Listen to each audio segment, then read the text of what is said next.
Hello friends, welcome to গল্পের রামধনু। আমি সন্দীপা ফিরে এসেছি কর্নেল কাহিনীর দ্বিতীয় পর্ব নিয়ে। আমার পড়া গল্প এবং গল্প পাঠ যদি ভালো লাগে তাহলে প্লিজ আমার চ্যানেলটি সাবস্ক্রাইব করে আমার পাশে থাকবেন এবং লাইক শেয়ার কমেন্ট করে আমাকে উৎসাহিত করবেন। তাহলে পড়তে চলেছি সৈয়দ মুস্তাফা সিরাজের কর্নেল কাহিনী থেকে বরকধ্বজ কচতটপ রহস্যের দ্বিতীয় পর্ব। হরিপদবাবুর দোতলা বাড়িটা ঘিঞ্জি গলির শেষ দিকটায় একটা পুকুরের ধারে একানরের মতো দাঁড়িয়ে আছে। চেহারা দেখে বোঝা যায় টায়ে টোয়ে খরচা করে কোনো ক্রমে তৈরি করা হয়েছিল। পুকুরের ওপারে কলোনি এলাকা, ঘন গাছপালার ভেতর ছোট আকারের ঘরবাড়ি। দোতলা জানলা থেকে আমাদের গাড়ি দাঁড় করানো দেখে থাকবেন হরিপদবাবু। আমরা নামার সঙ্গে সঙ্গে উনিও এসে গেলেন। কর্নেল নমস্কার করলেন। উনিও নমস্কার করে নার্ভাস মুখে বললেন, আপনারা কি সিআইডি থেকে আসছেন স্যার? কর্নেল অম্লান বদনে বললেন, হ্যাঁ, আপনাকে কয়েকটা কথা জিজ্ঞেস করতে চাই। বেশ তো, আসুন, ওপরে আসুন। না না হরিপদবাবু, এখানে দাঁড়িয়েই জিজ্ঞেস করে চলে যাব। বলুন স্যার। আপনি কি বাংলার অগস্ট বিপ্লব নামে কোনো বই পড়েছেন? হরিপদবাবু ফ্যাল ফ্যাল করে তাকিয়ে বললেন, না তো, কেন স্যার? আপনার ভাড়াটে পরিতোষবাবুর ঘরে বইটা কখনো দেখেছেন? পরিতোষদার ঘরে আমি বিশেষ ঢুকিনি। উনি বদরাগী টাইপ লোক ছিলেন। পাড়ায় বাস্তুহারা সমিতি ছিল তখন, সে অনেক বছর আগের কথা স্যার। সমিতির লোকেরা আমাকে এসে ধরলেন, তাদের কথায় ভাড়া দিয়েছিলাম। আর একটা কথা হরিপদবাবু, আপনার তো টেলিফোন আছে। আছে স্যার। টেলিফোনে পরিতোষবাবুকে কেউ ডেকে দিতে বলতো? হ্যাঁ স্যার, মাঝে মাঝে টেলিফোন আসতো। বাড়িতে যে যখন থাকতো ওকে ডেকে দিত। ওর সঙ্গে আমার আর আমার ফ্যামিলির গুড রিলেশন ছিল। গতকাল বা তার আগের দিন কেউ ওকে ফোন করেছিল? হরিপদবাবু মাথা নাড়লেন। হ্যাঁ হ্যাঁ, গতকাল সকালেই তো। আমি মিস আপটার কথা জানিয়ে দিলাম। ট্রাঙ্কল কি? হ্যাঁ, ট্রাঙ্কল। তাই জিজ্ঞেস করলাম কোথা থেকে বলছেন। কি একটা জায়গার নাম বললো, বোঝা গেল না তো স্যার। আমি বললাম পরিতোষবাবুর খবর খারাপ, মার্ডার। কুমারচক থেকে ট্রাঙ্কল? হরিপদবাবু কাচুমাচু মুখে বললেন, হতেও পারে, বুঝতে পারিনি স্যার। আসলে তখন মনের অবস্থা বুঝতেই পারছেন। আর একটা প্রশ্ন, আপনি যখন পরিতোষবাবুর মার্ডারের খবর পান তখন ওর ঘরের দরজা খোলা ছিল? লক্ষ্য করেছিলেন কি? হ্যাঁ, খোলা ছিল। আসলে আমি অনিদ্রার রুগী স্যার, বেলা অবধি ঘুমোই। নিচে ডাকাডাকি শুনে ঘুম ভেঙে গেল। তারপর আমার ছেলে বাণীব্রত বলল, সাংঘাতিক ব্যাপার, পরিতোষ জেঠু মার্ডার হয়েছেন। বডি পড়ে আছে রেল লাইনের কাছে। প্রথমে বিশ্বাস করতে পারিনি। রাত 3টে নাগাদ নিচের ঘরে সারা শব্দ পেয়েছি। ভেবেছিলাম পাগলকে তাড়া করে পরিতোষদা ফিরে এলেন। নিচের ঘরে শব্দ শুনেছিলেন? কি শব্দ? দরজা বন্ধ হওয়ার, আরও কি সব শব্দ যেন। অথচ পরে দেখলেন দরজা খোলা? হ্যাঁ স্যার। পুলিশকে জানিয়েছেন এসব কথা? পরিতোষবাবু বিব্রতভাবে বললেন, সব কথা গুছিয়ে বলার মতো অবস্থা ছিল না। ওনারাও জিজ্ঞেস করেননি। ওই দেখুন, ঘরে সিল করা তালা এঁটে দিয়েছে পুলিশ। থ্যাঙ্কস, চলি। দু একজন করে কৌতূহলীদের ভিড় জমছিল। কর্নেল গাড়িতে উঠেই বললেন, কুইক জয়ন্ত, বলা যায় না, ভিড় থেকে হয়তো স্লোগান উঠবে এক্ষুনি, জবাব চাই, জবাব দাও। কর্নেল হাসছিলেন। ঘিঞ্জি গলিতে সাইকেল রিকশার ভিড়। বড় রাস্তায় পৌঁছে বললাম, অমরেশবাবুকে খুন করে এসে খুনি হয়তো একইভাবে ওর ঘরে ঢুকেছিল। নন্দিনী সারা শব্দ পায়নি, কারণ সে ঘুমিয়ে পড়েছিল। পরিতোষবাবুর ঘরে খুনি এসে ঢুকেছিল। ওপরতলা থেকে হরিপদবাবু সেটা টের পান, কিন্তু উনি ভেবেছিলেন পরিতোষবাবু ফিরে এলেন। ঠিক বলছি বস? হুম, কি খুঁজতে এসেছিল খুনি? গুপ্তধনের সূত্র? কর্নেল আমার প্রশ্নের জবাবে শুধু হাসলেন। গোল পার্কে পৌঁছানোর পর বললেন, আমার সঙ্গে লাঞ্চ খেয়ে তোমাকে বেরোতে হবে। অফিসে ফোন করে জানিয়ে দেবে ক্যাজুয়াল লিভ নিচ্ছ। 3টে নাগাদ শিয়ালদায় আপ কৃষ্ণনগর লোকাল ধরব। কৃষ্ণনগর থেকে বাসেই যাব। বাসে ঘন্টাখানেক জার্নি। আসলে আমরা ঘুর পথে যেতে চাই। সোজা ট্রেনে গেলে স্টেশন থেকে 3 কিলোমিটার দূরত্ব, কিন্তু রিস্ক না নেওয়াই ভালো। কুমারচকে যাবেন নাকি? আমি যাব অর্কিডের খোঁজে, তুমি যাবে তোমার কাগজের পক্ষ থেকে। উন্মাদ আশ্রম সম্পর্কে রিপোর্টার্স লিখবে। মিনিস্টার যখন পৃষ্ঠপোষক তখন কাগজের ইন্টারেস্ট থাকতেই পারে। মিনিস্টারেরও পাবলিসিটি হবে, পরবর্তী ভোটে কাজে লাগবে সেটা। পয়েন্টটা বুঝলে তো? বুঝলাম, কিন্তু পাগলা গারদ ব্যাপারটা বড্ড অস্বস্তিকর। উন্মাদ আশ্রম ডার্লিং। একই কথা, বরং হালদার মশাইকে সঙ্গে নিয়ে যান না কেন? হালদার মশাই সকালে ট্রেনে আবার গেছেন, তবে এবার গিয়ে সম্ভবত ছদ্মবেশ ধরেছেন। কি সর্বনাশ! আবার কি বিভ্রাট বাঁধাবেন তাহলে? কর্নেল হাসতে হাসতে বললেন, তুমি তো জানো উনি ছদ্মবেশ ধরতে ওস্তাদ। বলা যায় না হয়তো পাগল সেজে আশ্রমে ভর্তি হয়েই গেছেন এতক্ষণে। ইলিয়ট রোডে কর্নেলের অ্যাপার্টমেন্টে ফিরে গিয়ে নন্দিনীকে দেখে অবাক হলাম। সে কর্নেলকে বলল, তারা জেঠুদের টেলিফোন হঠাৎ ডেড হয়ে গেছে, তাই চলে এলাম। কর্নেল বললেন, কতক্ষণ এসেছো? 10 মিনিট আগে। নন্দিনী চাপা স্বরে বলল, মা বলল কাউকে না জানিয়ে চুপচাপ আসতে, তাই একা এলাম। আমাকে এক্ষুনি ফিরতে হবে। কর্নেল ভুরু কুঁচকে তাকালেন। কিছু কি ঘটেছে? নন্দিনী তার হ্যান্ডব্যাগ থেকে একটা ভাঁজ করা নীল ইংল্যান্ড লেটার বের করে কর্নেলকে দিল। আজ বাবার টেবিলের ড্রয়ার গোছাতে গিয়ে এই চিঠিটা পেয়েছি। চিঠিটা দেখুন, মায়ের নামে এসেছিল। বাবা মাকে না দিয়ে কেন লুকিয়ে রেখেছিল বুঝতে পারছি না। মাকে আপনার কথা বলেছিলাম, মা এখন অনেকটা সুস্থ, আপনাকে জানাতে বলল। কর্নেল চিঠিটা পড়ছিলেন। পড়ার পর আতশকাচে ডাকঘরের ছাপ পরীক্ষা করলেন। তারপর বললেন, গত 25শে মে লোকাল পোস্ট অফিসে এসে পৌঁছেছিল। তো তোমার মা চিঠিটা পড়ে কি বললেন? নন্দিনী বলল, মা বরাবর একটু হিস্টোরিক টাইপ। প্রথমে ভেবেছিলাম চিঠিটা দেখাবো না, কিন্তু পরে ভাবলাম দেখানো উচিত। দেখালাম। বলল, বুঝতে পারছি না, তোর তারা জেঠুকে ডাক। তখন আপনার কথা বললাম। কর্নেল চিঠিটা আমাকে দিলেন, কারণ আমি উসকুস করছিলাম চিঠিটা দেখার জন্য। চিঠিতে শুধু লেখা আছে, আপনার স্বামীকে বলে ব্যর্থ হয়েছি, এবার আপনাকে বলছি, যদি বিধবা না হতে চান তাকে বলুন অবিলম্বে দেখা করুক। এই শেষ চিঠি। ইতি বড় কো ধ্বজ কচত টপ। কর্নেলকে ফেরত দিয়ে বললাম, লাহিড়ী সাহেবকে জানিয়ে দিন, 3rd ডিগ্রিতে চড়ালে পাগলামি ঘুরছে যাবে। হাতের লেখা দেখে বোঝাই যাচ্ছে পাগলের কীর্তি। কাকের ঠ্যাং বকের ঠ্যাং। কর্নেল দাড়িতে হাত বুলিয়ে বললেন, চিঠিটা বাগবাজার পোস্ট অফিসে ডাকে দেওয়া হয়েছিল, নকুল মিস্ত্রি লেনের কাছাকাছি। তাহলেই বুঝুন। নন্দিনী ছোট্ট শ্বাস ফেলে উঠে দাঁড়ালো। আমি চলি। পুলিশ এলে কি চিঠির কথা বলবো? না, চেপে যাও, আমি দেখছি। তবে আজ 2:30-এর পর আমি বাইরে যাব। যদি কিছু জানাবার মতো ঘটে এই নাম্বারে ফোন করে জানাবে। আমার নাম করবে। তোমার তারা জেঠুর ফোন খারাপ বললে, অন্য কোথাও ফোন পাবে না? মোড়ে ওষুধের দোকানে পেয়ে যাব। কর্নেল একটা চিরকুটে ফোন নাম্বার এবং নাম লিখে দিলেন। বললেন, মিস্টার লাহিড়ীকে চাই বলবে। আমার নাম করে বলবে উনি কথা বলতে চান।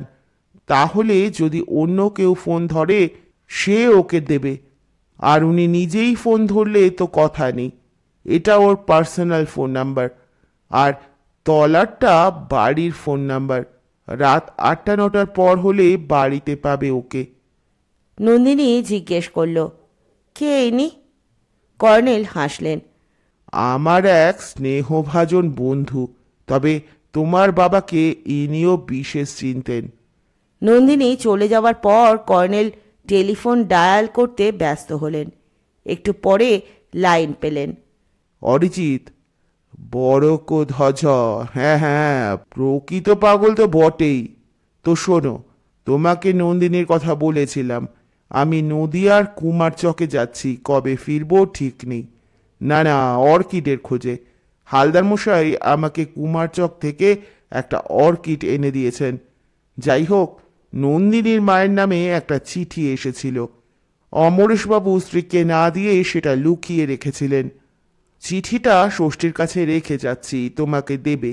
হ্যাঁ, ইন্টারেস্টিং চিঠি। বড়কধ্বজকে চিঠির লেখাগুলো দেখানোর চেষ্টা করবে। না, ওকে চিঠি দেখাবে না। That's right. আর নন্দিনীকে তোমার নাম্বার দিয়েছি, পরিচয় দিইনি। কিছু ঘটলে তোমাকে রিং করে জানাবে সে। আর একটা কথা, ওদের বাড়ির কাছে তোমাদের লোক রাখা দরকার মনে হচ্ছে। Please Arijit, this is important. Okay, ছাড়ছি। ফোন ছেড়ে কর্নেল হাঁকলেন। ষষ্ঠী। ষষ্ঠীচরণ পর্দার ফাঁকে মুখ বের করে বলল, লাঞ্চ রেডি বাবা মশাই। লাঞ্চও পরে খাচ্ছি। তুই কাগজের দাদাবাবুকে নিয়ে যা। নিচে গিয়ে গোমসকে বল বেসমেন্টের গ্যারেজে জয়ন্তের গাড়ি থাকবে। আমার গাড়ির পাশে জায়গা পেয়ে যাবে জয়ন্ত। যাও, ভয় নেই, গাড়ি চুরি যাবে না। গোমস খুব কড়া লোক। কৃষ্ণনগর থেকে ভিড়ে বোঝাই বাসটা যখন আমাদের কুমারচক পৌঁছে দিল, তখন চারদিকে সন্ধ্যের ঘোর লেগেছে। কিন্তু এ কোথায় এলাম? পিচ রাস্তার ধারে কয়েকটা ঘুপচি দোকানপাট, কাছাকাছি আর কোনো ঘর বাড়ি নেই। উঁচু নিচু গাছপালা আর আবাদি অনাবাদি মাঠ। বললাম, কোথায় কুমারচক? কর্নেল বললেন, আছে, গাছপালার আড়ালে ওই দেখো আলো ঝিকমিক করছে, মাত্র 1 কিলোমিটার দূরত্ব। তাহলে আমরা এখানে নামলাম কেন?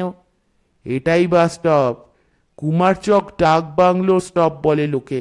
দাঁড়াও, একটা সাইকেল রিক্সা ডাকি। বাস থেকে জনাকতক যাত্রী নেমেছিল। তারা কেউ সাইকেল রিক্সায়, কেউ পায়ে হেঁটে চলে গেল। আমাদের দেখে একজন রিক্সাওয়ালা এগিয়ে এসেছিল। কর্নেলের চেহারা দেখেই তার শ্রদ্ধা ভাব কিংবা বড় দাও মারার মতলব যেন। আসুন স্যার, নিয়ে যাই। ডাক বাংলোয় যাবেন তো স্যার? 10 টাকা রেট। ফরেস্ট বাংলো 20 টাকা। ট্যুরিস্ট লজ হলে 25 লাগবে স্যার। রাস্তা খারাপ। কর্নেল রিকশায় উঠে বললেন, ফরেস্ট বাংলো। বাস রাস্তাটা ধরে এগিয়ে রিকশাওয়ালা বলল, হ্যাঁ আমি বলেই যাচ্ছি স্যার, অন্য কেউ আসতো না। সন্ধেবেলা আজকাল বড্ড ছিনতাইয়ের ভয়। পাগলেরও ভয়? রিকশাওয়ালা মুখ ঘুরিয়ে তাকালো। আগে বলছি, পাগলের পাল্লায় পড়ার ভয়ও আছে, কারণ কুমারচকে নাকি পাগলা গারদ আছে শুনেছি। রিকশাওয়ালা আমোদের খিকখিক করে হাসতে লাগলো। পিচ রাস্তা থেকে ঢালু হয়ে নেমে যাওয়া খোয়া ঢাকা সংকীর্ণ রাস্তায় রিকশা জোরে গড়াচ্ছিল। এবার সমতলে পৌঁছে এসে বলল, কথাটা স্যার মিথ্যে বলেননি। শুনলাম গারদ ভেঙে দেবুবাবু পালিয়েছে। আগের দিন কাকে কামড়ে দিয়েছিল। পাগলাদের দাঁতে বিষ আছে স্যার, তার নাকি মরো মরো অবস্থা। পাগলের নাম দেবুবাবু? আগে অনেক বছর ধরে পাগলা হয়ে ঘুরে বেড়াচ্ছিল। ওনার এক ভাই চণ্ডীবাবু সাব রেজিটেরি অফিসের মুহুরি।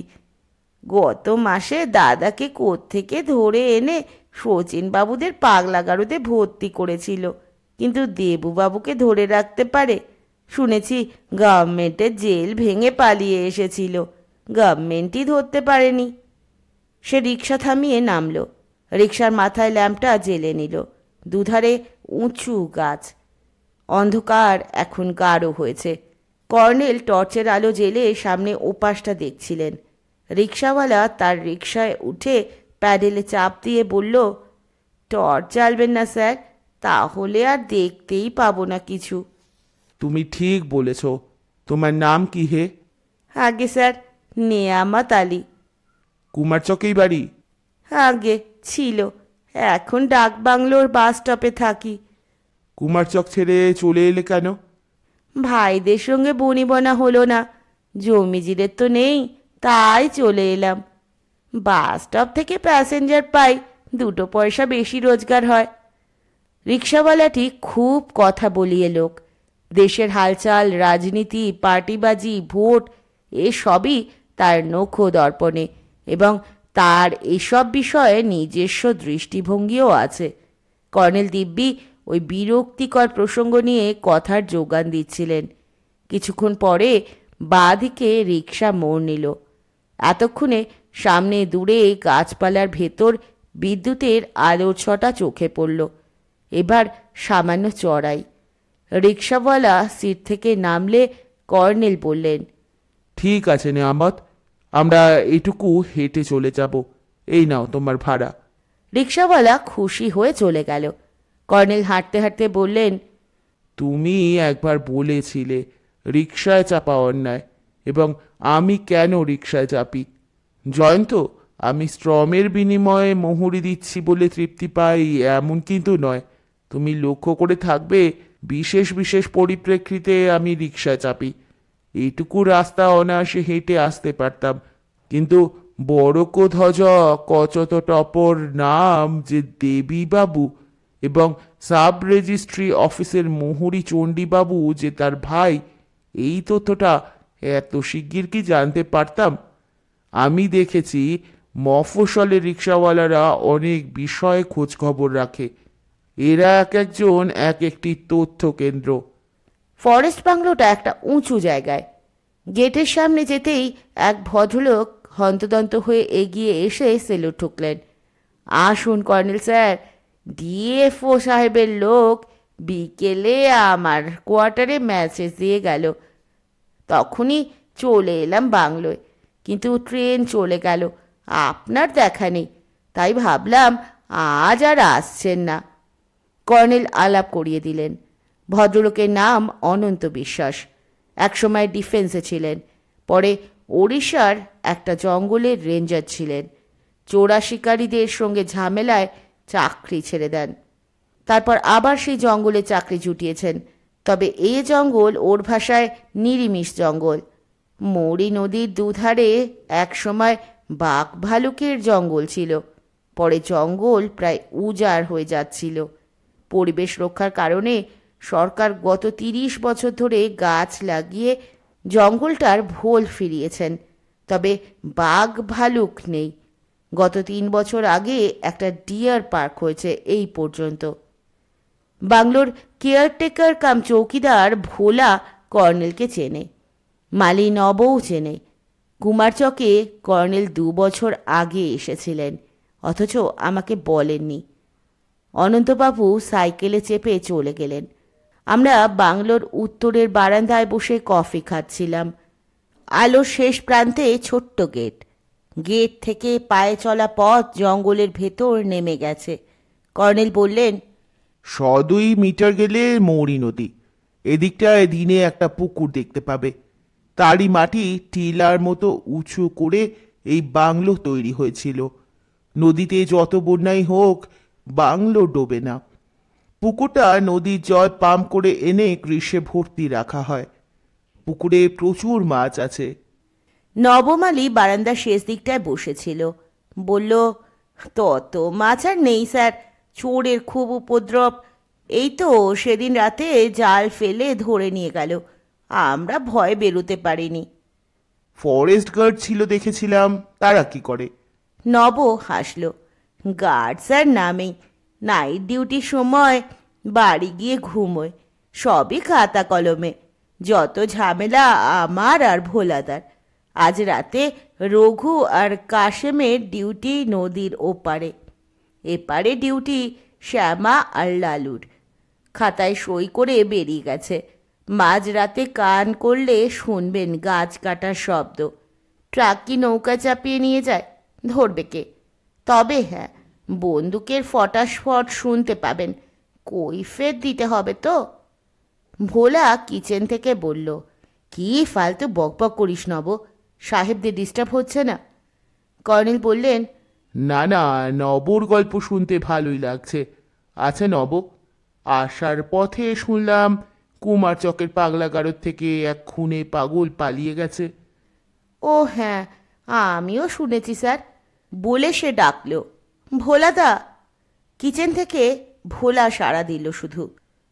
ভোলাদা তার পাল্লায় পড়েছিল স্যার, নব বলল। সে হেসে অস্থির হচ্ছিল। সেদিন কলকাতা থেকে এক অফিসার এসেছিলেন, সঙ্গে ফ্যামিলি ছিল।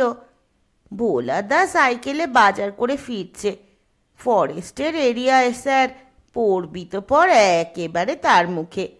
তারপর কি হলো সাহেবদের বলো ভোলাদা।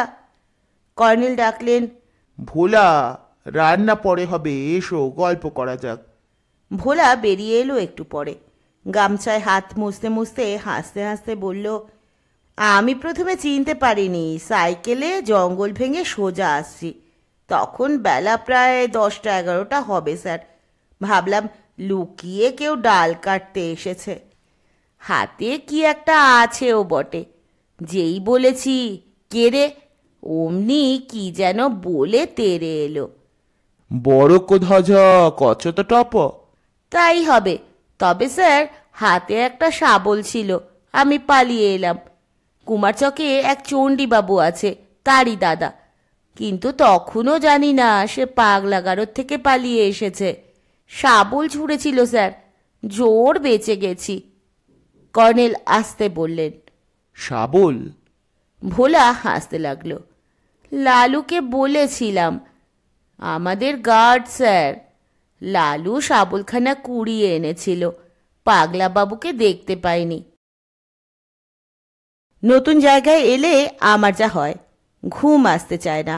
মশার উপদ্রব নেই, গরমও নেই, কারণ ঘরটা এয়ার কন্ডিশনড। রহস্যভেদী টেবিল বাতির আলোয় কী সব লেখালেখি করছিলেন বোঝা গেল না।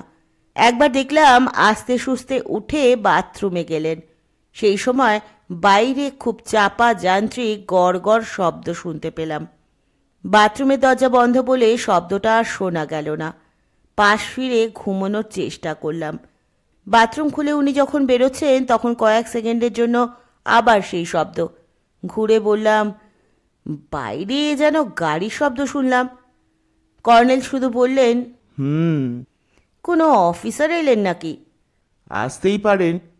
কর্নেল টেবিলের ওপর ঝুঁকে পড়লেন, ফের বললেন, তেমন হোমরা চোমরা কেউ এলেও এ ঘর ছাড়তে হবে না আমাদের, কারণ বাকি ঘরটাও এয়ার কন্ডিশনড। এই বাংলোর এয়ার কন্ডিশনার যন্ত্র নতুন মনে হচ্ছে। কেন? তেমন শব্দ করছে না। আপনার মনে পড়ছে দরিয়াগঞ্জ বাংলোয় সারা রাত কী শব্দ? শেষে বন্ধ করে জানলা খুলে দিতে হলো। চিন্তা করুন, তখন অক্টোবর মাস, কি মশা কি মশা। কথা বললে আর ঘুমই আসবে না ডার্লিং। এমনিতেই ঘুম আসছে না। বাইরে কিছুক্ষণ হাঁটাচলা করে এসো। বাঘ ভাল্লুক নেই। কৃষ্ণপক্ষ হলেও এতক্ষণে চাঁদ ওঠার কথা।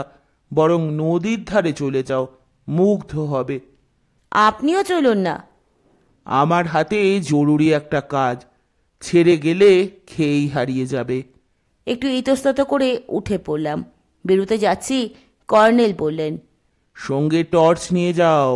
আর তোমার ফায়ার আর্মসটা কি এনেছো? হ্যাঁ, ফায়ার আর্মস কি হবে? পাগলের পাল্লায় পড়লে তাকে ভয় দেখাবে। বলা যায় না, আবার কোনো পাগল পালিয়ে আসতে পারে, সাবধান। কর্নেল হাসছিলেন।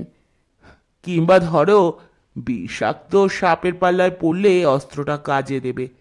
গ্রীষ্মের সাপ বেরোনো স্বাভাবিক। সাপের কথা ভেবেই রিভলভার আর টর্চ নিলাম। দরজা খুলে বেরিয়ে দেখি ভোলা পাশের ঘরের দরজা থেকে সবে বেরোচ্ছে।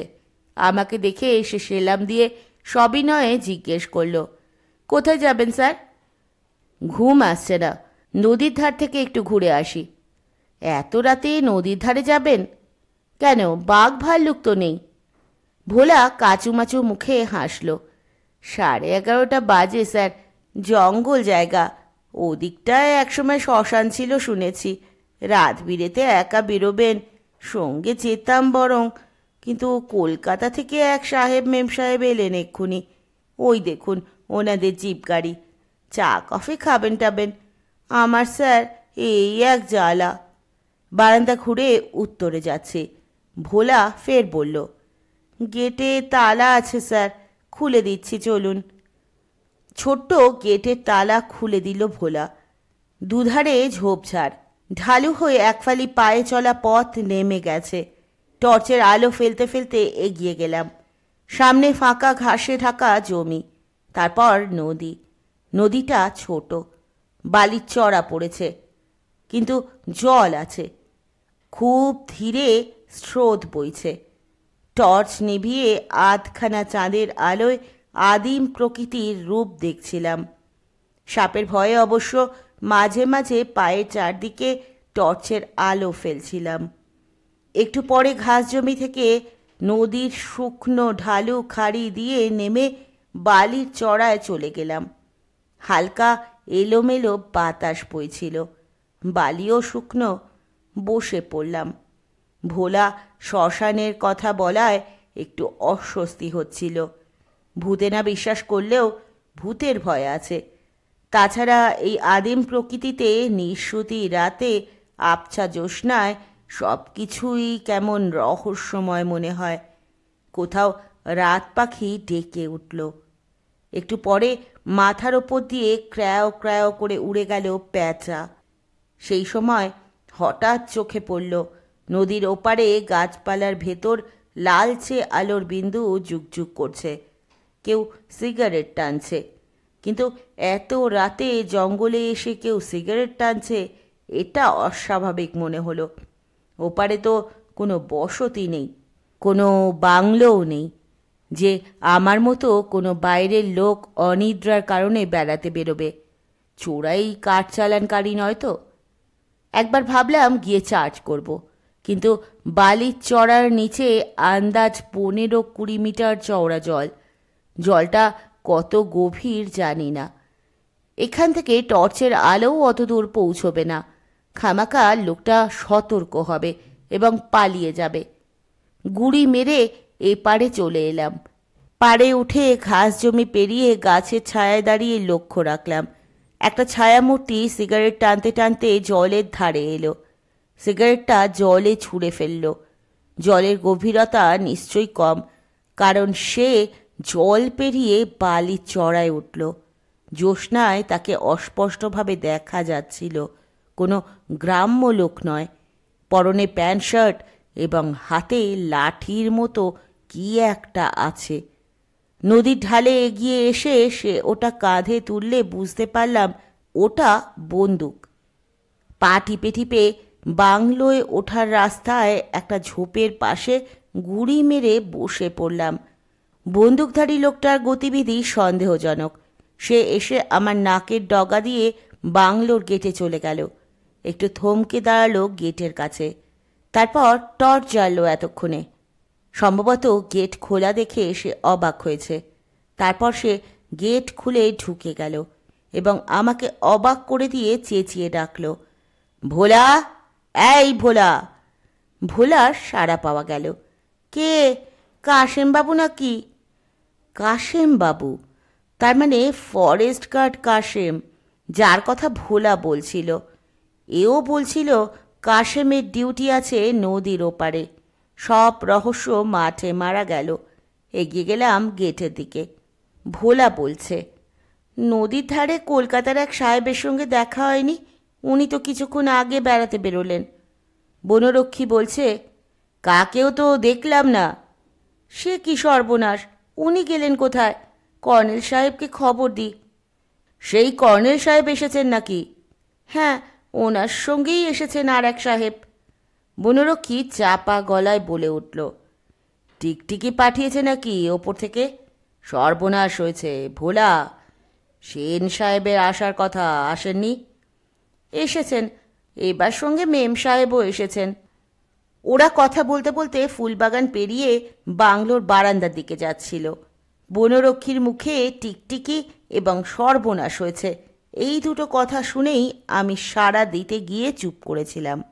প্রথমে রহস্য নেই ভেবেছিলাম, কিন্তু রহস্য একটা আছে দেখা যাচ্ছে। বারান্দা ঘুরে গিয়ে আমাদের রুমের দরজায় আস্তে নক করলাম। ভেতর থেকে কর্নেল বললেন, খোলা আছে। ভেতরে ঢুকে চাপা গলায় বললাম, একটা অদ্ভুত ব্যাপার। পাগল নাকি ভূত? না, বলে কর্নেলকে সংক্ষেপে ঘটনার বিবরণ দিলাম। শোনার পর কর্নেল হাসলেন। কাঠ পাচার হবে ডার্লিং।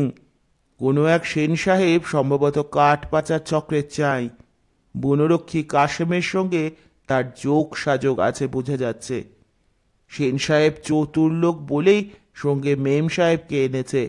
সেই মেম সাহেব যে তার বউ, এ কথা হলফ করে বলা কঠিন। ভোলাও এর সঙ্গে যুক্ত? জয়ন্ত, প্রাণের দায়ে বা চাকরির দায়ে আজকাল অনেক মানুষকে সব জেনেও মুখ বুজে থাকতে হয়। পুলিশকে এখনই গিয়ে খবর দিয়ে আসা উচিত, হাতে নাতে ধরা পড়ে যাবে ওরা। কর্নেল টেবিলের কাগজগুলো গুছিয়ে বললেন, কাঠ পাচারের চেয়ে আমি এখন একটা মন্দিরের রহস্য দামি মনে করছি। মন্দির? মন্দির কোথা থেকে এলো? বড় কোধ্বজ কচত টপ থেকে। হ্যাঁ? হ্যাঁ। দরজায় নক করলো কেউ। কর্নেল বললেন, খোলা আছে। ভোলা ঢুকেই আমাকে দেখে হাসল।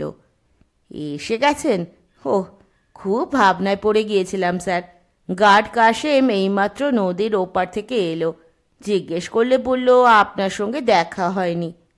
কর্নেল বললেন, গার্ডরা রাত বিরেতে তোমাকে জ্বালাতন করতে আসে দেখছি। ভোলা বিব্রত মুখে বলল, হ্যাঁ স্যার, ঘুম থেকে জাগিয়ে বলে চা খাবো। কাশেম চা খেতে এসেছে? হ্যাঁ গে, বলে ভোলা বেরোনোর জন্য ঘুরল। পাশের ঘরে কে এসেছেন ভোলা? সেন সাহেব স্যার, মিনিস্টারের সঙ্গে ওনার খাতির আছে। মিনিস্টার আমাদের কুমারচকের রাজবাড়ির লোক স্যার, তা তো জানেন। মাঝে মাঝে আসেন সেন সাহেব। এবার সঙ্গে মেম সাহেবও এসেছেন। ঠিক আছে, তুমি এসো, এবার আমরা শুয়ে পড়ব। দরজা লক করে কর্নেল শুয়ে পড়লেন। তারপরই ওর নাক ডাকা শুরু হলো। বড় কোধ্বজ কচত টপের সঙ্গে একটা মন্দিরের কি সম্পর্ক বুঝতে পারছিলাম না। একসময় হাল ছেড়ে দিই। ঘুম ভাঙতে বেলা হয়েছিল। কর্নেল যথারীতি প্রাতভ্রমণে বেরিয়েছিলেন। ভোলাকে বলে চা বিস্কুট খাওয়া গেল। তারপর উত্তরের বারান্দায় গিয়ে বেতে চেয়ারে বসে কর্নেলের প্রতীক্ষা করছিলাম। নব ফুলবাগানে খুরপি দিয়ে মাটি খুঁড়ছিল। কাজ শেষ করে সে উঠে দাঁড়ালো। আমাকে দেখে সেলাম দিয়ে বলল, কর্নেল সাহেব নদীর ওপারের জঙ্গলে পাখি দেখতে গেছেন, দেখুন কখন ফেরেন। সেবার এসে সারাটা দিন জঙ্গলে ঘুরেই কাটালেন। এদিকে আমরা ভেবে সারা। কথা বলতে বলতে সে সিঁড়িতে এসে বসল। তারপর এদিক ওদিক তাকিয়ে দেখে চাপা স্বরে বলল, কাল অনেক রাতে কলকাতা থেকে সেন সাহেব নামে এক সাহেব এসেছেন। মাঝে মাঝে আসেন বেড়াতে। এবার সঙ্গে ওনার মেম সাহেবও এসেছেন। ভোরবেলা দেখলাম সেন সাহেব জিপ গাড়ি নিয়ে একা বেরিয়ে গেলেন। আবার একটু আগে দেখলাম কুমারচকের ঝন্টুবাবুর ছেলে এসে মেম সাহেবকে নিয়ে নদীর ধারে গেল। কি যে চলছে সব বুঝি না। নব সকৌতুকে নিঃশব্দে হাসছিল। লোকটা আমোদে প্রকৃতির। বললাম, কি চলছে বলে মনে হয় তোমার? ঝন্টুবাবু সেবার সেন সাহেবকে ফাঁসিয়েছিল। নব ফিসফিস করে বলল, জঙ্গল থেকে গাছ কেটে সাবার করে দিচ্ছে। শুনেছি সেন সাহেব নানা জায়গায় কাঠগোলার মালিকদের কাছে টাকা খায়। মিনিস্টারের পেয়ারের লোক স্যার, যতবার আসে কয়েক ট্রাক করে কাঠ চালান যায়। থানা পুলিশ চুপ করে থাকে। সেবার ডিএফও ছিলেন কড়া লোক। ঝন্টুবাবুদের গিয়ে ধরলেন। ওনারা মিটিং করলেন। তারপর বংশীতলার মোড়ে ঝন্টুবাবুরা লোক জুটিয়ে নিয়ে গিয়ে ট্রাক ধরলেন। পুলিশ গেল। সেন সাহেব গতিক বুঝে শটকানোর তালে ছিলেন। পুলিশ এসে ধরল। পরে অবশ্যই ছেড়ে দিয়েছিল। সাহেব শুভ লোক স্যার, তাতে মিনিস্টারে চেনা জানা, কিন্তু পরে বোধ করি ঝন্টুবাবুর সঙ্গে মিটমাট করে নিয়েছে। তা না হলে সেন সাহেব যখন তখন আর আসছেন কি করে? এদিকে দেখুন ঝন্টুবাবু ছেলের সঙ্গে মেম সাহেবের চেনা জানা। ঝন্টুবাবুকে? ওই যে পাগলা গারদ করেছেন, কি যেন নামটা? শচীন মজুমদার? নব হাসল। হ্যাঁ স্যার, চেনেন নাকি? নাম শুনেছি। ওর ছেলের নাম কি? বিলু বাবু। এ তল্লাটের ডাক সাইটে গুন্ডা sir, BA pass, motor cycle হাঁকিয়ে বেড়ায়, কিন্তু যত খুনে মস্তান সব ওর চালা। মোটর সাইকেলে চেপে এলো, সেন সাহেবের রুমে ঢুকলো, একটু পরে মেম সাহেবকে নিয়ে এই গেট দিয়ে বেরোলো। আপনি তখন বোধ করি ঘুমিয়েছিলেন। নব হঠাৎ উঠে গেল। বাংলোর পশ্চিমে গাছপালার আড়ালে একটা পুকুর দেখা যাচ্ছিল। সে সেই দিকে চলে গেল। একটু ইতস্তত করে উঠে পড়লাম। এই কৌতূহল অশালীন স্বীকার করছি, কিন্তু আসলে ব্যাপারটা বোঝার নেশা পেয়ে বসেছিল। একটা রোমান্টিক ঘটনার আড়ালে কিছু নেই তো। ঘরে গিয়ে ফায়ার আর্মসটা নিয়ে এলাম। উত্তরে নদীর দিকের গেটে যাচ্ছি, ভোলা দৌড়ে এলো। Breakfast ready sir. করেল সাহেব কখন ফিরবেন ঠিক নেই, আমি বাজার করতে যাব। বললাম, আমি এখনই আসছি, তুমি বাজারে গেলে নবকে বলে যেও বেড়ালের হাত থেকে ব্রেকফাস্ট পাহারা দেবে। বলে হাসতে হাসতে বেরিয়ে গেলাম। বুঝতে পারছিলাম ভোলা আমাকে এখন ওদিকে যেতে দিতে চাইছে না।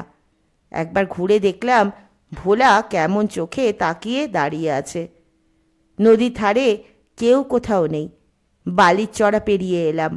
কাল রাতে টের পেয়েছিলাম নদীর জলের গভীরতা কম। দিনের আলোয় দেখলাম কালো স্বচ্ছ জল কোনো ক্রমে বালি ছুঁয়ে ছটফট করে বয়ে যাচ্ছে। পায়ে স্লিপার ছিল। খুলে হাতে নিয়ে প্যান্ট একটু গুটিয়ে ওপারে গেলাম। এপার খুবই ঢালু। ঝোপঝাড় চিরে এক ফালি পায়ে চলা পথ এগিয়ে গেছে ঘন এবং উঁচু জঙ্গলের ভেতরে। সতর্ক দৃষ্টি ফেলে হাঁটছিলাম। কিছুটা চলার পর আবছা কথাবার্তা কানে এলো ডান দিক থেকে। বিশাল একটা বটগাছ অজস্র ঝুড়ি নামিয়ে দাঁড়িয়ে আছে। তলায় প্রকাণ্ড সব ইট কংক্রিটের চাঙড়। কোনো আমলে বাড়ি বা মন্দির ছিল নিশ্চয়ই। কয়েক পা এগোতেই চোখে পড়ল একটা প্রকাণ্ড চাঙড়ের ওপর বসে কথা বলছে নিশ্চয়ই সেই মেম সাহেব এবং এক শক্ত সমর্থ গড়নের যুবক। মেম সাহেবের পরনে জঙ্গলি ছাপের শাড়ি, হাতকাটা ব্লাউজ। যুবকটির পরনে জিন্সের প্যান্ট, লাল গেঞ্জি। বটের ঝুড়ির আড়ালে গুড়ি মেরে সাবধানে তাদের প্রায় কাছাকাছি চলে গেলাম। একটা ঝোপের আড়ালে বসলাম। মিটার 10 দূরত্বে ওরা বসে আছে। ওদের পিঠ দেখতে পাচ্ছিলাম। সামনে ঝুড়িটা একটা বাধা সৃষ্টি করছে, কিন্তু আর তেমন লুকোবার জায়গা নেই। দৃশ্যটা সিনেমায় দেখেছি, বাস্তব জীবনেও এমন ঘটতে পারে ভাবিনি। তবে না, ওরা গান গাইছে না, পরস্পরকে জড়িয়ে ধরে চুমু খাচ্ছে। ঠিক এই সময় আমার ডান দিকে কোথাও চাপার শব্দ হলো, শুকনো পাতায় হাঁটা চলার মতো। হঠাৎ দেখি লতা পাতা ঢাকা স্তূপের আড়ালে গুড়ি মেরে এগিয়ে যাচ্ছে কেউ। যুবক যুবতী এমনই প্রেমোন্মত্ত যে কিছু টের পাচ্ছে না। লতা পাতার ভেতর থেকে এবার একটা মাথা দেখা গেল। সে খুব সাবধানে উঠে দাঁড়ালো। তারপর সাংঘাতিক চমকে উঠলাম। লোকটার হাতে একটা ভোজালি। সঙ্গে সঙ্গে রিভলভার বের করে উঠে দাঁড়িয়ে চিৎকার করে বললাম, এক পা নড়লে গুলি করব। খুনে লোকটা এক লাফে স্তূপের আড়ালে লুকিয়ে গেল। ঝোঁকের মাথায় একটা গুলি ছুড়লাম। 2-3 সেকেন্ডের ঘটনা। যুবক যুবতী ছিটকে সরে গিয়েছিল, এখন আমার দিকে তাকিয়ে আছে। তাদের সামনে গেলাম বীরের ভঙ্গিতে। যুবকটি ভুরু কুঁচকে বলল, থ্যাঙ্কস। আপনি কি বিলু বাবু? হ্যাঁ, আপনি কে? আমার নাম জয়ন্ত চৌধুরী, একজন সাংবাদিক। এখানে বেড়াতে এসেছি। আমার প্রাণ বাঁচিয়েছেন আপনি। আমি বোকার মতো একটা ফাঁদে ধরা দিতে এসেছিলাম। বলে সে মেম সাহেবের দিকে ঘৃণার দৃষ্টিতে তাকালো।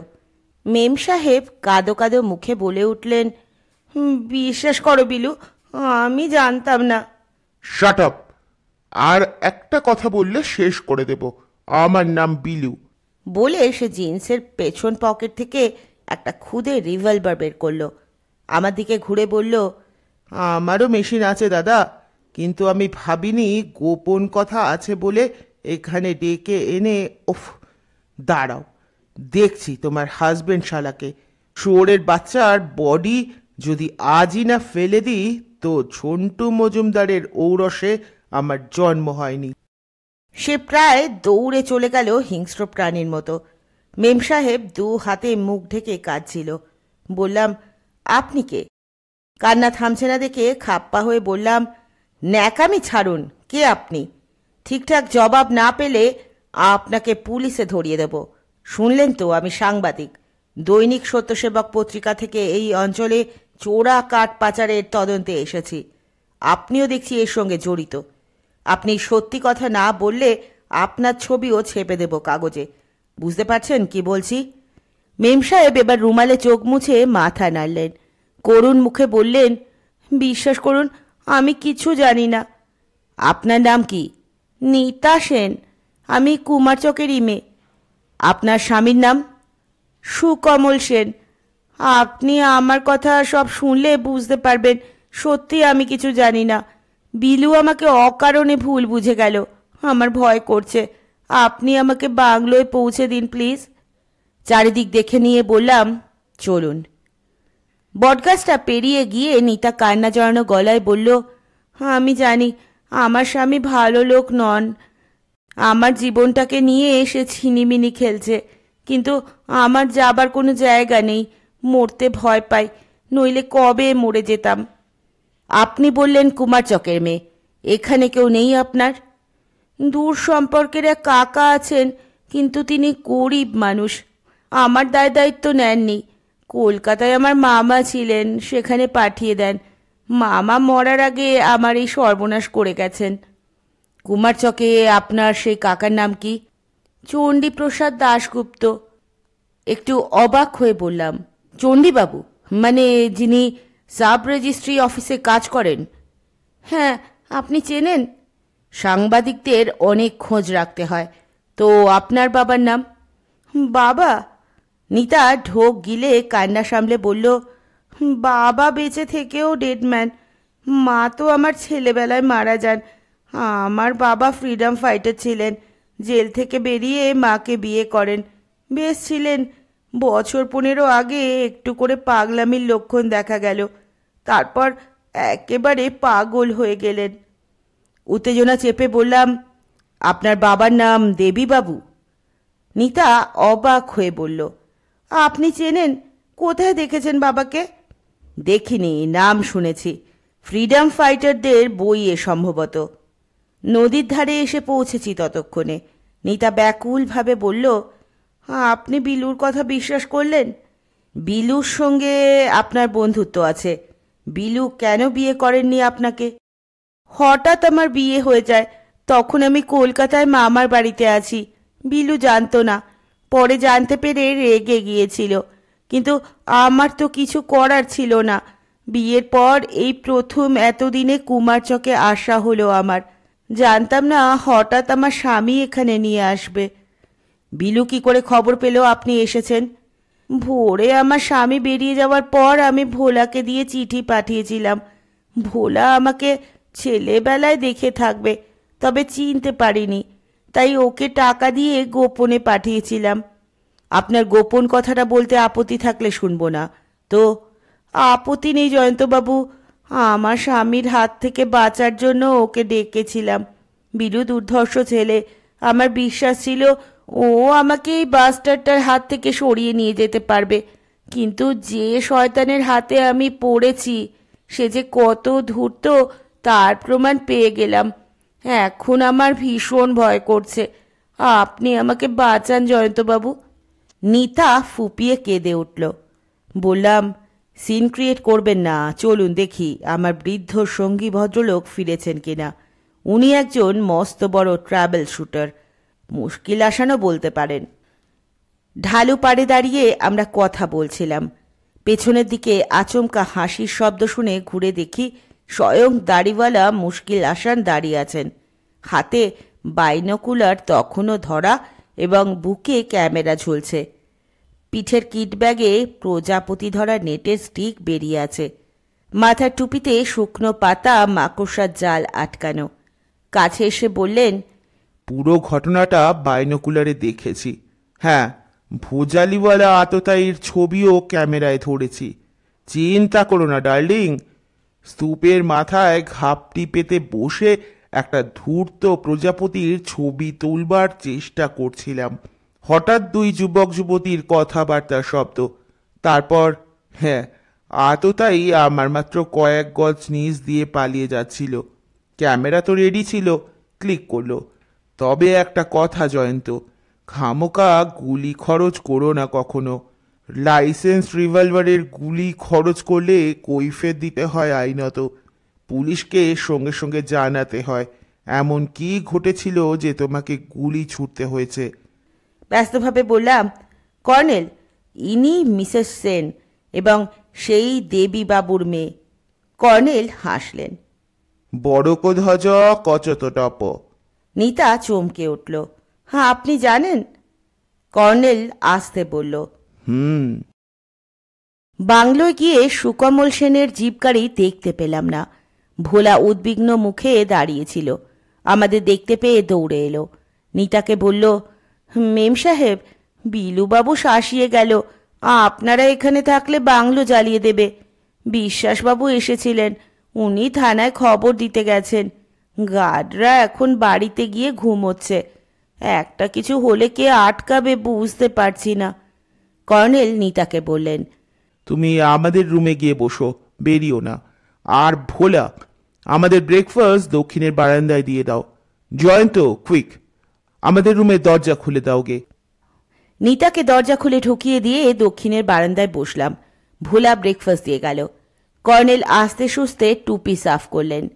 একটা ব্রাশ ওর কিট ব্যাগেই থাকে। তারপর তেমনি ধীরে সুস্থে খেতে শুরু করলেন। কাঠ পাচার নিয়ে সেন সাহেবের সঙ্গে ঝন্টুবাবু মানে শচীন মজুমদারের বিরোধ এবং পরে মিটমাটের যে ঘটনা নবমালীর কাছে শুনেছি, কর্নেলকে তা জানিয়ে দিলাম। কর্নেল কোনো মন্তব্য করলেন না। তখন বললাম, বাবার সঙ্গে মিটমাট, অথচ ছেলের সঙ্গে বিবাদ। ছেলেকে খুন করতে লোক পাঠিয়েছিল। এদিকে নিতা বলছিল সে কিছুই জানে না। তার কথাবার্তায় অবিশ্বাস করার কিছু পেলাম না। বলে নিতার কাছে তার জীবন কাহিনী যেটুকু শুনেছি তার বিবরণ দিলাম। কর্নেল তবু কোনো মন্তব্য করলেন না। বিরক্ত হয়ে বললাম, কি মনে হচ্ছে বলবেন তো? আপনি তো মাঝে মাঝে দেওয়ালের ওপারে কি ঘটছে তাও নাকি দেখতে পান, এখন পাচ্ছেন না? কর্নেল ন্যাপকিনে ঠোঁট মুছে দাড়ি ঝেড়ে কফির পর থেকে কফি ঢাললেন। তারপর বললেন, তুমি তো জানো জয়ন্ত, খাওয়ার সময় আমি কথা বলা পছন্দ করি না। বহুবার তোমাকে বলেছি এ কথা। এর তিনটে কারণ আছে, তাও বলছি। এক, গলায় খাবার আটকে যেতে পারে। দুই, অমনোযোগীর পেটে খাদ্য হজম হয় না। তিন, খাদ্যের স্বাদ থেকে বঞ্চিত হতে হয়। হেসে ফেললাম। সরি, ভুলে গিয়েছিলাম। তো এইবার বলুন, কেন বিলুবাবুকে সেন সাহেব খতম করতে চান? অর্থাৎ আপনার এ সম্পর্কে থিওরিটা কি? কর্নেল প্রায় আগুনে জল ঢেলে নিভোনোর মতো করে বললেন, সেন সাহেবই যে ওই লোকটাকে ভোজালির কোপ বসাতে পাঠিয়েছিল, তার মূল লক্ষ্য যে নিতাই ছিল না, তাই বা কি করে বলা যাবে? তবে এটা ঠিক, লক্ষ্য যদি নিতা হয় তাহলে বিলুকেও তার হাতে মরতে হতো। সায় দিতে বাধ্য হলাম। ঠিক, কিন্তু বিলু কেন ভাবলো সেন সাহেবই তাকে খুন করার জন্য বউকে টোপ করেছিলেন? এ থেকে শুধু এটুকুই বলা চলে, সেন সাহেব কেমন লোক বিলু ভালোই জানে। তাছাড়া তার বাবার সঙ্গে সেন সাহেবের বিরোধ ছিল, তুমি বললে, তাই বিলুর সন্দেহ হওয়া স্বাভাবিক। সেন সাহেব বাবার ওপর রাগ ছেলের ওপর ঝাড়তে চেয়েছেন। আরও একটা কথা, তার প্রেমিকাকে সেন সাহেবের মতো বয়স্ক লোক বিয়ে করেছেন। জয়ন্ত, যার ওপর রাগ থাকে আক্রান্ত হলে সঙ্গে সঙ্গে তার উপরই সন্দেহটা গিয়ে পড়ে। তাহলে আপনি বলতে চান বিলুর সন্দেহ ভুল? কর্নেল চুরুট ধরিয়ে বললেন, আমি কিছুই বলতে চাই না। এই ঘটনা সম্পর্কে নিছক কিছু যুক্তিসম্মত প্রশ্ন তুলেছি, দ্যাটস মাচ। কর্নেল চোখ বুজে দাড়িতে আঁচড় কাটতে থাকলেন। আমার দৃষ্টি গেটের দিকে। বিলু দলবল নিয়ে এসে হামলা করতে পারে। আমি তার প্রাণ বাঁচিয়েছি, কাজেই আমার বিশ্বাস তাকে বুঝিয়ে সুঝিয়ে ফেরত পাঠাতে পারবো। আর তার আগে অনন্ত বিশ্বাস পুলিশ নিয়ে হাজির হলে তো ভালোই। নিতা বেচারার জন্য আমার খারাপ লাগছে। ও জানে না ওর বদ্ধ পাগল বাবা এখন কলকাতার পুলিশের হাজতে বন্দি। কর্নেল হঠাৎ উঠে দাঁড়ালেন, হাঁক দিলেন। ভোলা! ভোলা এসে সেলাম দিল। এগুলো নিয়ে যাও। আর শোনো, মেম সাহেব যে আমাদের রুমে আছেন কাকেও বলো না, বললে তুমিই বিপদে পড়বে, বুঝতে পেরেছ? ভোলা ব্যস্তভাবে বলল, হ্যাঁ স্যার, হ্যাঁ স্যার। সেন সাহেব এসে জিজ্ঞেস করলে বলবে বিলুবাবুর সঙ্গে নদীর ওপারে যেতে দেখেছিলে, ফিরতে দেখনি মেম সাহেবকে। কেমন? হ্যাঁ আগে, তবে দেখবেন স্যার, আমি গরিব মানুষ, কোনো সাথে পাচে থাকি না। মনে রেখো যা বললাম। এসো জয়ন্ত। কর্নেল ঘরে ঢুকলেন। আমি ওকে অনুসরণ করলাম। কর্নেল দরজা ভেতর থেকে লক আপ করে এয়ার কন্ডিশনার চালিয়ে দিলেন। চেয়ারে বসে আছে নিতা, মাথা টেবিলে এবং খোপা খুলে চুল এলিয়ে পড়েছে, নিঃশব্দে কাঁদছে। কর্নেল পাশে চেয়ারে বসে চাপা স্বরে বললেন, মনকে শক্ত করো নিতা, হাতে সময় কম, তোমার সেফটির দায়িত্ব আমার। ওঠো, সোজা হয়ে বসো, কয়েকটা প্রশ্নের জবাব চাইছি তোমার কাছে। নিতা আত্মসংবরণ করে বলল, আপনি আমার বাবার মতো, আমাকে বাঁচান আপনি। তুমি দেবী বাবুর মেয়ে, তোমার বাবা বদ্ধ পাগল। নাম জিজ্ঞেস করলে বলেন বড় কোধ্বজ কচত টপ, তাই না? নিতা মাথা দোলালো শুধু। তোমার বাবা কোথায় আছেন জানো? চণ্ডী কাকা চিঠি লিখে জানিয়েছিলেন বাবা এখানে শচীন জেঠুদের উন্মাদ আশ্রমে আছেন। আমার স্বামী হঠাৎ গতকাল সকালে বলল, চলো, তোমার বাবাকে দেখে আসবে। তারপর এখানে এনে তুলল। আমি ভয় পেয়েছিলাম হয়তো আমাকে এখানে পার্টি দিতে এনেছে এবং আমাকে কাকেও অবলাইজ করতে হবে। বিলুকে চিঠি লিখে পাঠানোর এও একটা কারণ। সুযোগটা ছাড়তে চাইনি। কর্নেল একটু চুপ করে থেকে বললেন, গত রাতে তোমার স্বামী বাইরে বেরিয়েছিলেন কি? হ্যাঁ, কে দরজা নক করলো তখন বেরিয়েছিল, আমি কিছু জিজ্ঞেস করিনি। বাই দা বাই, তোমার স্বামী বিয়ের আগে তোমার বাবার অবস্থা জানতেন? হ্যাঁ, সবই জানতো। আমার মামা ছিল কন্ট্রাক্টর, আমার স্বামী ছিল মামার উড সাপ্লায়ার। আমি বলে উঠলাম, কাঠ সাপ্লাই করতেন ভদ্রলোক, এখনো তো তাই করেন, তাই না? নিতা বলল, এখন কি করে আমি বুঝতে পারি না। এখানে ওখানে পার্টি দেয়, বলে বিজনেস করছি। কি বিজনেস আমি জানি না। He is a scoundrel, I hate him. Colonel বললেন, বাই দা বাই, তুমি অমরেশ রায় নামে কাকেও চেনো? নিতা একটু দ্বিধার সঙ্গে বলল, নামটা চেনা মনে হচ্ছে। পরিতোষ লাহিড়ী নামে কাকেও চিনতে? নিতা তাকালো, একটু পরে বলল, শুনেছি নামটা, মনে পড়ছে না। কলকাতায় তোমার মামার বাড়ি কোথায়? বাগবাজারে। নকুল মিস্ত্রি লেনে নয় তো? নিতা একটু অবাক হয়ে বলল, হ্যাঁ। ওখানে একটা ফ্রিডম ফাইটার্স অ্যাসোসিয়েশন আছে জানো? লক্ষ্য করিনি। বিয়ের সময় তোমার স্বামী কোথায় থাকতেন? ওই পাড়াতেই। বিয়ের পর আমরা লেক টাউনে নতুন ফ্ল্যাটে চলে গিয়েছিলাম, এখন সেখানেই থাকি। তোমার স্বামী কি একা থাকতেন বিয়ের আগে? না, ওর মা ছিলেন অসুস্থ মহিলা, লেক টাউনে গিয়ে মারা যান। ভদ্রমহিলা খুব ভালো মানুষ ছিলেন। ওর কাছেই জানতে পেরেছিলাম আমার স্বামীর একটা বউ ছিল, সেই মহিলা সুইসাইড করেছিলেন। আমি বুঝতে পেরেছি কেন সুইসাইড করেছিলেন। আর কিছুদিন পরে আমাকেও হয়তো তাই করতে হবে। নিতা সেন আবার কেঁদে ফেলল। কর্নেল বললেন, তুমি ভালোভাবে যাতে বেঁচে থাকো আমি তার চেষ্টা করব। তোমার মামা বেঁচে আছেন? না, গত মাসে স্ট্রোক হয়ে মারা গেছেন। মামার মৃত্যুর পর ওদের ফ্যামিলি নানা জায়গায় ছড়িয়ে গেছে, কিন্তু আমার আর আশ্রয় নেই colonel Sarkar. By the by, কোনো মিনিস্টারের সঙ্গে মিস্টার সেনের খাতির আছে জানো? হ্যাঁ, এখানকার লোক, প্রতাপ সিংহ নাম। কলকাতায় একটা পার্টিতে এসেছিলেন, ও আলাপ করিয়ে দিয়েছিল। মিনিস্টার আমার বাবাকে চেনেন, জিজ্ঞেস করেছিলেন বাবার কথা। আর একটা প্রশ্ন, তোমাদের ফ্ল্যাটে অমরেশ রায় লেখা বাংলার অগস্ট বিপ্লব নামে কোনো বই দেখেছো কখনো?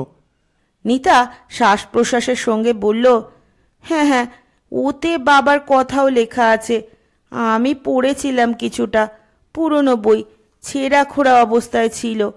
আমার স্বামীই আমাকে দিয়েছিল বইটা। লেখকের নামের পাতা ছেঁড়া ছিল, কিন্তু প্রত্যেক পাতায় বইয়ের নাম লেখা ছিল। একসময় বইয়ের নাম প্রত্যেক পাতায় ছাপানো থাকতো, আজকাল এই রীতি প্রায় উঠে গেছে। বলে কর্নেল ঘুরলেন আমার দিকে।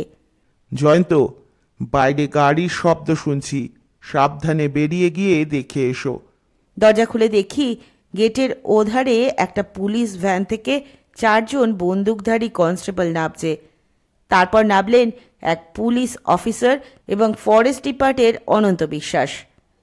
আমি তখনই ঘরে ঢুকে পড়লাম। বললাম, পুলিশ অনন্তবাবু বাংলো পাহারা দিতে এনেছেন মনে হলো। নিতা কি বলতে যাচ্ছিল, কর্নেল ঠোঁটে আঙুল রেখে বললেন, চুপ। কিছুক্ষণ পরে দরজায় নক হলো। কর্নেল ইশারায় নিতাকে বাথরুমে ঢুকতে বললেন। তারপর তিনি দরজা খুললেন। কি ব্যাপার অনন্তবাবু? ভোলা বলল কে নাকি বাংলোয় আগুন ধরিয়ে দেবে বলে শাসিয়ে গেছে। অনন্তবাবুর কথা শোনা গেল। হ্যাঁ স্যার, সেন সাহেব যতবার আসবেন একটা না একটা ঝামেলা হবে, অথচ কিছু করার নেই, ওপর থেকে ইনস্ট্রাকশন আছে। কর্নেল বেরিয়ে গেলেন, আমিও বেরিয়ে গেলাম। বারান্দায় বেতের চেয়ারে ঠ্যাং তুলে বসে তরুণ বয়সী পুলিশের দারোগাবাবু জুতোয় ব্যাটন ঠুকছিলেন। অনন্তবাবু বললেন, ছোটবাবু, ইনি কর্নেল সাহেব, এর কথা বলেছিলাম আপনাকে, আর ইনি জার্নালিস্ট। ছোটবাবু ঠ্যাং নামিয়ে ভদ্রতা দেখালেন, বললেন, বসুন কর্নেল সাহেব, গল্প করা যাক। বিশ্বাস, কাপ চা পাঠিয়ে দাও, ওদেরও দেবেন। কনস্টেবলরা বারান্দা দিয়ে বাংলো পরিক্রমা করছে। তাদের দিকে আঙুল তুলে দেখিয়ে দিয়ে ছোটবাবু আবার বললেন, আসুন কর্নেল সাহেব, বিশ্বাস বলছিল আপনি নাকি পাখি টাকি দেখতে ভালোবাসেন। পাখি টাকিতে কি আছে বলুন তো? কর্নেল একটু হেসে বললেন, সদ্য জয়েন করেছেন? হ্যাঁ হ্যাঁ। ট্রেনিংয়ের পরই এই সাংঘাতিক জায়গায় পোস্টিং? সাংঘাতিক কিছু তো দেখছি না। আপনি দেখেছেন নাকি? দেখেছি। দেখেছেন? কি দেখেছেন? কোথায় দেখেছেন? বড় কোধ্বজ কচতটপ্প। ছোটবাবু সোজা হয়ে বসলেন। Are you joking with me? Mind that I am on duty. Colonel অট্ট হাসি হাসলেন। সে কি, আপনি এখানকার পাগলাগারো, সরি, উন্মাদাশ্রম দেখেননি? What do you mean to say? এখানকার পাগলরা সাংঘাতিক। কাগজে বিজ্ঞাপন পড়েছি একজন খুনে পাগল পালিয়ে গেছে গরাদ ভেঙে। এটা তো আগে লোকাল পুলিশের জানার কথা। নাম জিজ্ঞেস করলে সে নাকি বলে বড় কোধ্বজ কচতটপ। তরুণ ছোটবাবু বাঁকা হাসলেন। Then you are that man, I think. Colonel অট্টহাসি হেসে বললেন, ঠিক ধরেছেন, আমি সে। ছোটবাবু তড়াক করে উঠে দাঁড়িয়ে পড়লেন। কর্নেল হন আর যাই হন মশাই, বাড়াবাড়ি করলে আপনাকে আমি অ্যারেস্ট করতে বাধ্য হব। অনন্তবাবু বিব্রতভাবে বললেন, প্লিজ ছোটবাবু, ইনি খুব বিখ্যাত মানুষ, একে। ছোটবাবু রাগী মুখে বললেন, বিখ্যাত হন আর যাই হন, ডিউটির সময় আমি জোক পছন্দ করি না। বলে তিনি আগের মতোই বসলেন এবং টেবিলে ঠ্যাং তুলে দিলেন। কর্নেল ও আমি ঘরে ফিরে এলাম। বললাম, অদ্ভুত লোক তো, মফস্বলে অনেক জাদ্রেল দারোগা দেখেছি, এরকম কখনো দেখিনি। কর্নেল হাসছিলেন, বললেন, একজন যথার্থ অ্যাংরি ইয়াংম্যান টাইপ বলা চলে। আসলে আজকাল ইয়াংম্যানরা লেখাপড়া শিখে চাকরি জোটাতে পারছে না। দুইবার জুটে গেলে কাজটা যদি ক্ষমতার সঙ্গে জড়িয়ে থাকে, বেকার জীবনের ফ্রাস্ট্রেশন অবচেতনা থেকে এক ধরনের ভায়োলেন্ট রিয়াকশন সৃষ্টি করে। প্লিজ বস, সাইকোলজি আওড়ালে আমার মাথা ঘোরে। কর্নেল বাথরুমের দরজায় নক করে আসতে বললেন, নিতা, বেরিয়ে এসো। কোনো সাড়া এলো না। চমকে উঠেছিলাম। ঝোঁকের বসে বাথরুমে আত্মহত্যা করে বসেনি তো নিতা? সাংঘাতিক কেলেঙ্কারি হয়ে যাবে তাহলে। কর্নেল দরজা টেনে ভেতরে ঢুকে গেলেন। আমি দুরু দুরু বুকে উঁকিয়ে দিলাম ভেতরে। নিতা নেই। বাথরুমে একটা বাইরের দরজা আছে, সব বাংলোতে থাকে ওটা, সুইপার ঢোকার দরজা। কর্নেল সেদিকে আঙুল তুলে বললেন, নিতা ওই দরজা খুলে বেরিয়ে গেছে। সে দরজার বাইরে ছাই, গাদা, আবর্জনার ডাই আর আগাছার ঝোপ। এদিক দিয়ে কেউ গেলে কারো নজরে পড়ার কথা নয়। ঝাউ, ক্যাকটাস, লতা গুল্মের জঙ্গল, বোগিনভিলিয়ার প্রকাণ্ড ছোপ, ফুলে লাল হয়ে আছে। কর্নেল শ্বাস ফেলে বললেন, দরজাটা বন্ধ করে দাও। দরজা এঁটে বললাম, পালিয়ে গেছে নিতা। ভারী অদ্ভুত তো, পাকা অভিনেত্রী বোঝা যাচ্ছে। কর্নেল বললেন, পালিয়ে গেছে। তবে এ পালানো কি ওর বর্তমান জীবন থেকে নাকি? কর্নেল কথা শেষ করলেন না। মেঝে থেকে এক টুকরো কাগজ কুড়িয়ে নিলেন। কাগজটার ওপর আমারই দাড়ি কাটা ব্রাশ চাপানো। ব্রাশটা কর্নেল আমাকে দিয়ে ঘরে ঢুকলেন। ব্রাশটা চটপট বেসিনে রোগড়ে ধুয়ে তোয়ালেতে হাত মুছে ঘরে গেলাম। দেখলাম কর্নেল কাগজের টুকরোটা খুঁটিয়ে পড়ছেন। আমাকে দিয়ে বললেন, পড়ে দেখো। কাগজের টুকরোতে লেখা আছে, ক্ষমা করবেন, এরপর আর আমার এখানে থাকা চলে না। আমাকে চলে যেতেই হবে। এই সুযোগ ছাড়তে পারলাম না। ইতি হতভাগিনী নিতা। টেবিলে কর্নেলের সেই ছোট্ট প্যাডটা পড়ে আছে। সেটা ছিঁড়ে কর্নেলেরই কলমের লেখা চিঠি, আঁকাবাঁকা বড় বড় হরফে লেখা। কর্নেলকে ফেরত দিয়ে বললাম, ওদের ঘরের চাবি নিশ্চয়ই ওর কাছে ছিল, নিজে জিনিসপত্র নিয়ে যেতে পারত। এভাবে নাটক করে ব্যাকডোর দিয়ে পালালো কেন সেন সাহেবের মেম সাহেব? নিজের ঘরে ঢুকতে অসুবিধে কি ছিল? কর্নেল মাথা দোলালেন। রিস্ক নিতে চায়নি, যে কোনো মুহূর্তে সেন সাহেব এসে পড়তে পারেন ভেবেছিল। কিংবা ধরো, যা বলছিলাম একটু আগে, নিজের বর্তমান জীবনের সঙ্গে সম্পর্ক ছেদ করে চলে গেছে। বাপস, এই বয়সেও আপনি তুখোর রোমান্টিক। কর্নেল দাড়িতে হাত বুলিয়ে বললেন, হ্যাঁ, আমি প্রচণ্ড রোমান্টিক। রোমান্টিক বলেই প্রকৃতি এবং মানুষের কাজে রহস্য টের পেলে মেতে উঠি। যাই হোক, ভোলাকে খবর দাও, 12টায় লাঞ্চ খাবো। শোনো, ভোলাকে নিতা সম্পর্কে কোনো কথা বলবে না। বাংলো থেকে বেরোনোর সময় দেখলাম সেই ছোট বাবু নেই। বন্দুকধারী 4 কনস্টেবল লনের ওদিকে গাছের ছায়ায় বেঞ্চিতে বসে গল্প করছে। কেউ খৈনি ডলছে, কেউ সিগারেট টানছে। সেন সাহেবের জিপটা নেই, পুলিশ ভ্যানও নেই। কর্নেলের সঙ্গে যাওয়া মানেই আফ্রিকান সাফারি। বনবাদার ভেঙে আমাকে কোথায় নিয়ে চলেছেন কে জানে। মাঝে মাঝে বাইনোকুলারে পাখি টাখি খুঁজছেন, কখনো প্রজাপতি দেখেই থমকে দাঁড়াচ্ছেন। অবশেষে একটা পিচ রাস্তায় পৌঁছে জিজ্ঞেস করলাম, আমরা যাচ্ছিটা কোথায়? কুমারচক। আর কত দূর? বাঁক খুললেই দেখতে পাবে, এটা স্টেশন রোড। অবশ্য রাস্তায় বাস, ট্রাক, টেম্পো, সাইকেল, রিক্সা আর মানুষজনের আনাগোনা দেখেই বোঝা যাচ্ছিল কাছাকাছি জনবসতি আছে। বাকে পৌঁছে সাইকেল রিক্সা নিলেন কর্নেল। রিক্সাওয়ালাকে বললেন, মিনিস্টার প্রতাপ সিংহের বাড়ি চেনো? মিনিস্টার তো রোববার মিটিং করে কলকাতা চলে গেলেন স্যার। বিকেলে এসেছিলেন, সন্ধ্যার ট্রেনে চলে গেলেন। এখানে উনি তো থাকেন না। আহা, ওর বাড়িটা চেনো কি? রিক্সাওয়ালা সামনের একটা দাঁত ভাঙা, পানে ঠোঁট রাঙা, অমায়িক হাবভাব বলল, বাড়ি মানে রাজবাড়ির কথা বলছেন? ওনারা এখানকার রাজা ছিলেন শুনেছি। বাড়িটা আছে, তবে কলেজ হয়েছে। আপনি কলেজে যাবেন তো? মিনিস্টার এসে কোথায় ওঠেন? নদীর ধারে ডাক বাংলোয় ওঠেন। আমাদের রিক্সা চালক সমিতি থেকে একবার পিটিশন নিয়ে গিয়েছিলাম। খুব উপকারী মানুষ স্যার। রাজাদের জন্যই কুমারচকের এত উন্নতি, স্কুল, কলেজ, হাসপাতাল। কর্নেল একটু ভেবে নিয়ে বললেন, সাব রেজিস্ট্রি অফিস চলো, চেনো তো? দলিল রেজিস্ট্রি হয় যেখানে। খুব চিনি। মফস্বল শহর যেমন হয়, ঘিঞ্জি রাস্তা, ভিড়, দোকানপাট।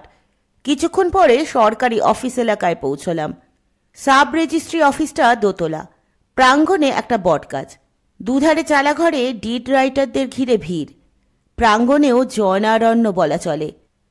কর্নেল বললেন, ওহে রিক্সাওয়ালা, ডিড রাইটার চণ্ডীবাবুকে চেনো? রিক্সাওয়ালা বলল, খুব চিনি, ডেকে দেবো স্যার? বকশিসের লোভ নিশ্চয়ই তার এই উৎসাহের কারণ। সে ভিড় ঠেলে প্রাঙ্গণে এগিয়ে গেল একটা চালা ঘরের দিকে। একটু পরে ফিরে এসে বলল, আধ ঘন্টা আগে চণ্ডীবাবু বাড়ি চলে গেছেন স্যার। বাড়ি থেকে অশোকের খবর এসেছিল। ওর বাড়ি চেনো? চলুন নিয়ে যাচ্ছি, তবে বাড়ি অবধি রিক্সা যাবে না, একটুখানি হাঁটতে হবে। রিক্সাওয়ালা আমাদের আরও ঘিঞ্জি একটা গলির মুখে নামিয়ে দিল। হাত 2-3 চওড়া একটা গলি দেখিয়ে বলল সে, চলুন। তার সঙ্গে সেই দম আটকে যাওয়া গলির ভেতর ঢুকলাম আমরা। সামনে একটা পুরনো শিব মন্দিরে গিয়ে গলিটা শেষ হয়েছে। বাদিকে একটা একতলা জীর্ণ বাড়ির দরজায় ধাক্কা দিয়ে রিক্সাওয়ালা ডাকাডাকি শুরু করলো। দরজা খুলে বেরুলেন এক প্রৌঢ় ভদ্রলোক, খালি গা, পরনে নীল লুঙ্গি, মুখে যেমন লম্বা কাঁচা পাকা গোফতারি, মাথায় তেমনি লম্বা সন্ন্যাসী চুল। কর্নেলকে দেখে তাকিয়ে রইলেন। কর্নেল নমস্কার করে বললেন, আপনি চণ্ডীবাবু? আগে, আপনারা কোথা থেকে আসছেন স্যার? কলকাতা। বলে কর্নেল রিক্সাওয়ালার দিকে ঘুরলেন। তুমি অপেক্ষা করো, আমরা এক্ষুনি ফিরে যাব। রিক্সাওয়ালা চলে গেলে চণ্ডীবাবু বললেন, বলুন স্যার।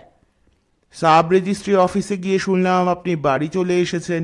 কেউ অসুস্থ নাকি? আগে, আমার ওয়াইফ প্রেশারের রোগী। এখন কেমন আছেন? ভালো। তা দেবীবাবু আপনার দাদা? আগে। চণ্ডীবাবু একটু হক চকিয়ে গেলেন প্রথমে, তারপর সামলে নিয়ে বললেন, দূর সম্পর্কের দাদা, পাগল হয়ে ঘুরে বেড়াচ্ছিলেন, শেষে এখানে উন্মাদ আশ্রমে ভর্তি করলাম। শুনেছি কি করে সেখান থেকে পালিয়ে গেছেন। কোনো খারাপ খবর আছে নাকি স্যার? খারাপ বলতেও পারেন। কলকাতায় 2জন লোককে খুনের দায়ে পুলিশ ওকে ধরেছে।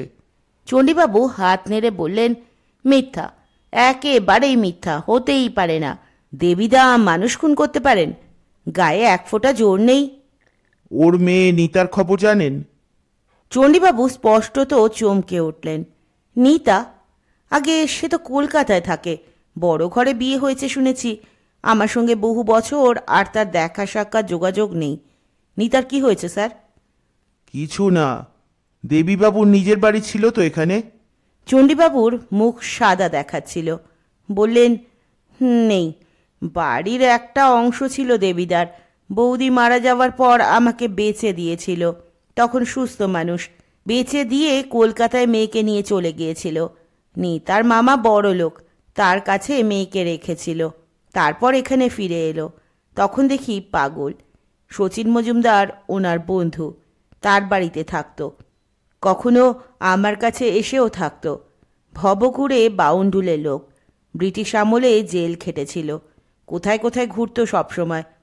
কর্নেল আসতে বললেন, চণ্ডীবাবু, নিতা যদি আপনার কাছে এসে থাকে তাকে লুকিয়ে রাখবেন, কেউ যেন জানতে না পারে। শচীনবাবুর ছেলে বিলু ওকে মার্ডার করতে পারে, আবার নিতার স্বামীও হয়তো। আপনারা কি পুলিশ থেকে আসছেন স্যার? কর্নেল সে কথা জবাব না দিয়ে বললেন, আপনার সঙ্গে যদি নিতার স্বামীর কোনো সম্পর্ক থাকে তবে সাবধান, তার ছায়া মারাবেন না। চণ্ডীবাবু কাঁপা কাঁপা গলায় বললেন, আমি কিছু বুঝতে পারছি না স্যার। পারছেন। বলেই কর্নেল হাঁটতে শুরু করলেন। গলির শেষ প্রান্তে গিয়ে ঘুরে দেখি তখনও চণ্ডীবাবু তেমনই দাঁড়িয়ে আছেন। কর্নেল রিকশায় উঠে বললেন, এবার আমরা উন্মাদ আশ্রমে যাব, চেনো তো হে? রিকশাওয়ালা একই সুরে বলল, খুব চিনি, চলুন না স্যার, যেখানে যাবেন। শুনছিলেন সৈয়দ মুস্তাফা সিরাজের কর্নেল কাহিনী বড়কধ্বজ কচতটপর দ্বিতীয় পর্ব। খুব তাড়াতাড়ি ফিরব তৃতীয় পর্ব নিয়ে। ততক্ষণ পর্যন্ত সকলে ভালো থাকবেন, সুস্থ থাকবেন, পাশে থাকবেন। নমস্কার।